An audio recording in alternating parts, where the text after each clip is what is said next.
Hello guys, welcome back to another video. तो guys, GTL की financial year 2023 की second quarter की result out हो चुकी है। तो गाइस, इस वीडियो में हम लोग यही देखेंगे कि कंपनी ने सितंबर 2022 की क्वार्टर में कैसी परफॉर्म की है, क्या क्या पॉइंट्स इम्प्रूव हुई है एंड कहाँ कहाँ पे कंपनी ने डिटोरिएट की है, और कंपनी की फंडामेंटल्स भी चेक करेंगे और समझेंगे कि क्या ये कंपनी पैसे लगाने लायक है या नहीं। एंड उसके साथ साथ हम लोग कंपनी की टेक्निकल्स के बारे में भी डिस्कस करेंगे।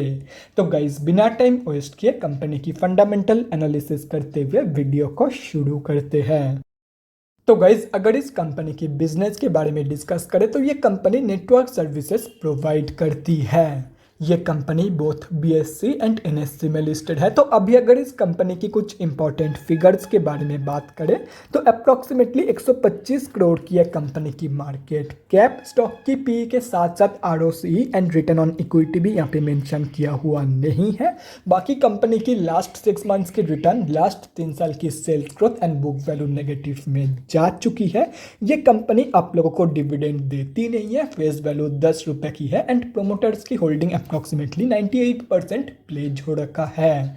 तो अभी अगर इस कंपनी की सितंबर क्वार्टरली की रिजल्ट के बारे में डिस्कस करें तो सितंबर 2022 की क्वार्टर की अनऑडिटेड स्टैंडअलोन फाइनेंशियल रिजल्ट आप लोगों के सामने है एंड यहाँ पे जितने भी सारे फिगर्स दिया हुआ है वो सब लैक्स में है।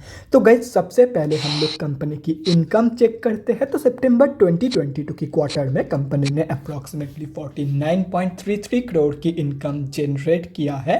और अगर ये जून 2022 की क्वार्टर एंड सितंबर 2021 की क्वार्टर से कंपेयर किया जाए तो जून 2022 की क्वार्टर में कंपनी ने अप्रॉक्सीमेटली 47.84 करोड़ की इनकम जनरेट किया था एंड सितंबर 2021 की क्वार्टर में अप्रॉक्सीमेटली 51.75 करोड़ की इनकम।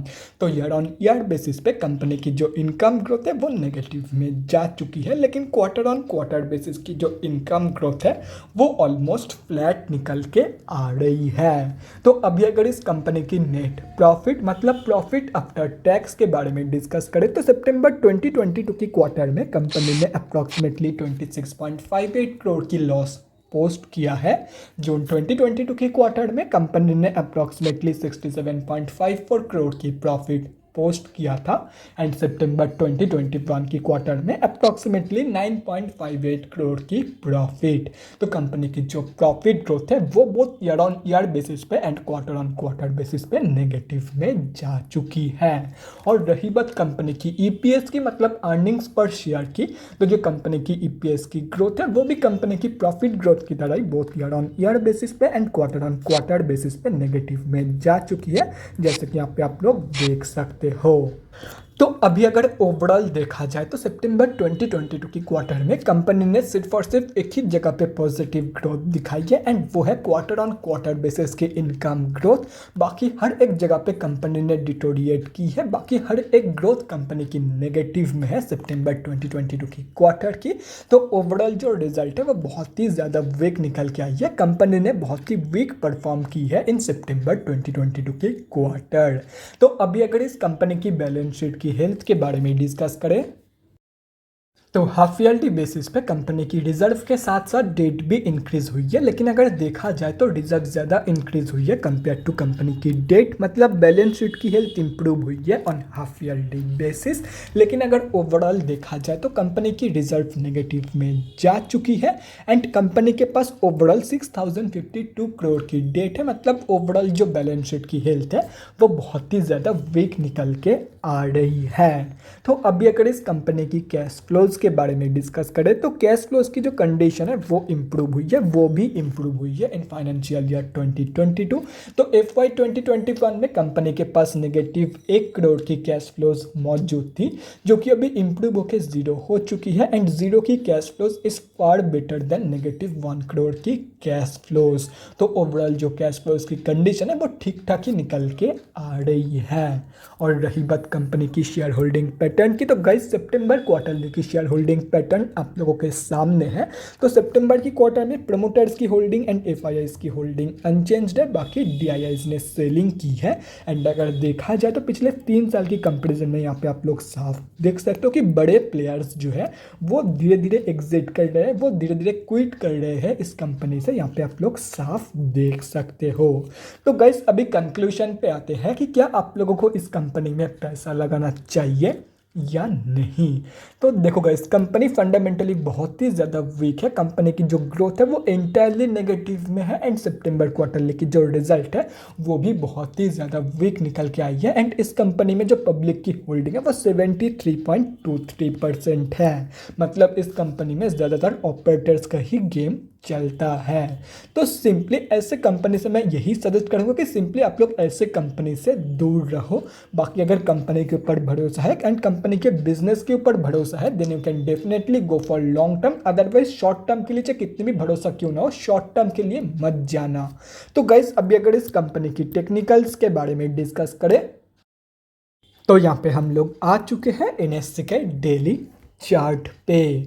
तो गाइस सबसे पहले हम लोग ये समझते हैं कि कंपनी में अभी चल क्या रहा है। तो गाइस कंपनी अभी अपनी 200 की मूविंग एवरेज से नीचे ट्रेड कर रही है, मतलब कंपनी अभी ऑफिशियली डाउन ट्रेंड में है। एंड अगर देखा जाए तो अभी ये कंपनी अपनी लास्ट 52 वीक लो के आसपास ट्रेड कर रही है, जैसे कि यहाँ पे आप लोग देख सकते हो। तो अभी अगर इस कंपनी में फ्रेश एंट्रीज के बारे में बात करें तो मैंने पहले ही क्लियर कर दिया है कि ये कंपनी शॉर्ट टर्म ट्रेडर्स के लिए नहीं है।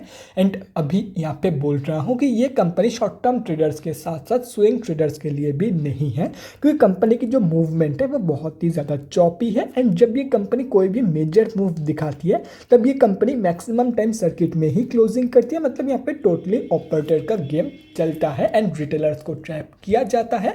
तो सिंपली अगर आप एक स्विंग ट्रेडर हो एंड शॉर्ट टर्म ट्रेडर हो तो simply stay away from this company. और रही बात लॉन्ग टर्म इन्वेस्टर्स की, कि अगर आप लोगों का भरोसा इस कंपनी के ऊपर है कि ये कंपनी आगे चल के आप लोगों को मल्टीबैगर रिटर्न या तो फिर बहुत ही ज़बरदस्त रिटर्न देके जा सकती है, तो ऐसे कंडीशन में जितना सस्ते में इस कंपनी में आप लोगों को एंट्री मिल जाए उतना ही आप लोगों के लिए एंड आप लोगों के फ्यूचर रिटर्न के लिए बढ़िया है। तो सिंपली अभी आप लोग एंट्री ले सकते हो करंट मार्केट प्राइस के आसपास। और अगर मतलब लास्ट 52 वीक लो से भी नीचे गिरने का वेट करना चाहते हो तो वो भी आप लोग कर सकते हो। क्या पता ये कंपनी आप लोगों को 7 रुपये के आसपास भी मिल जाए। मतलब अगर लास्ट 52 वीक लो टूट जाती है इस कंपनी की, अगर ये कंपनी प्रॉपरली डेली बेसिस पे अपनी लास्ट 52 वीक लो के नीचे अपनी लास्ट 52 वीक लो के नीचे क्लोजिंग कर देती है तो हो सकता है कि ये कंपनी 7 रुपये तक की फॉल शो कर दे, क्योंकि नेक्स्ट जो साइकोलॉजिकल लेवल है वो 7 रुपये का ही निकल के आ रहा है।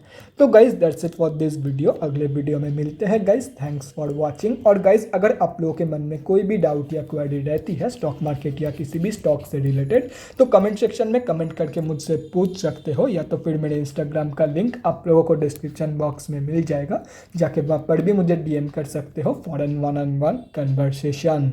Thanks again for watching guys. Bye guys and definitely guys stay safe.